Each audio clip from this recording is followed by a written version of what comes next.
मुख्य विषय आज था संसदीय बोर्ड का। वो विषय था कि उपराष्ट्रपति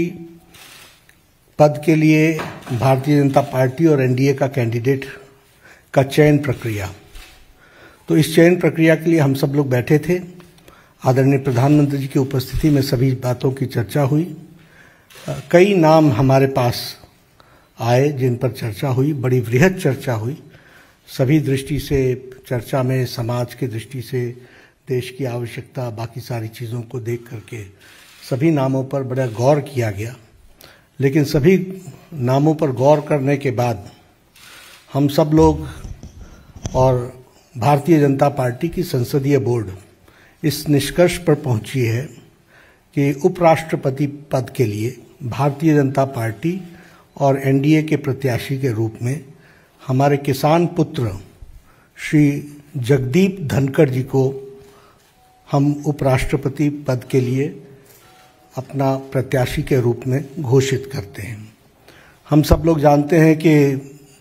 जगदीप धनखड़ जी, श्री जगदीप धनखड़ जी, ये वेस्ट बंगाल के अभी गवर्नर हैं और लगभग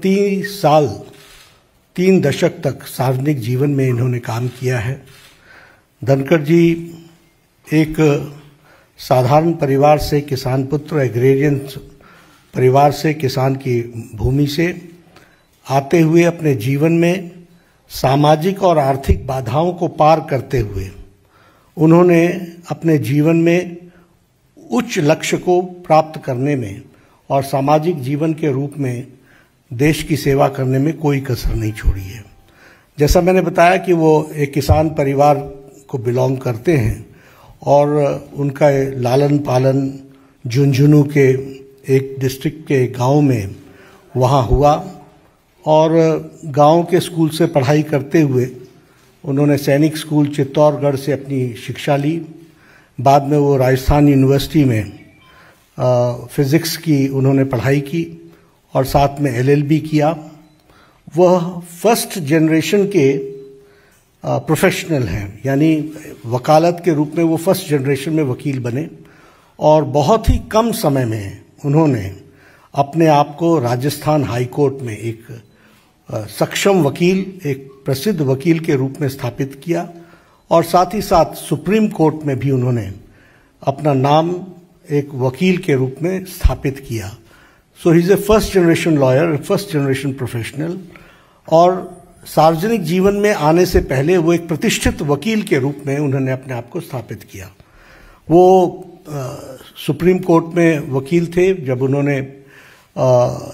पहली बार लोकसभा 1989 में झुंझुनू से चुनाव लड़ा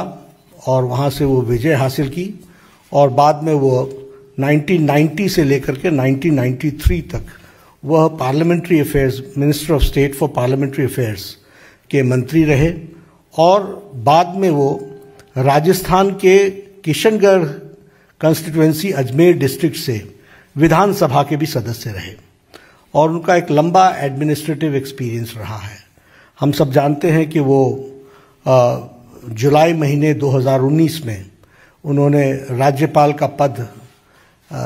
वेस्ट बंगाल में, पश्चिम बंगाल के राज्यपाल के पद को संभाला as governor of West Bengal. और हम जानते हैं कि उनकी छवि पीपल्स गवर्नर, लोगों के गवर्नर, लोगों के दिल पर राज करने वाले ऐसे शख्सियत के रूप में वो राज्यपाल के रूप में स्थापित हुए हैं। और उन्होंने जिस तरीके से सार्वजनिक जीवन में सेवा की है और लंबे समय तक सेवा की है, इन सारी बातों को ध्यान में रखते हुए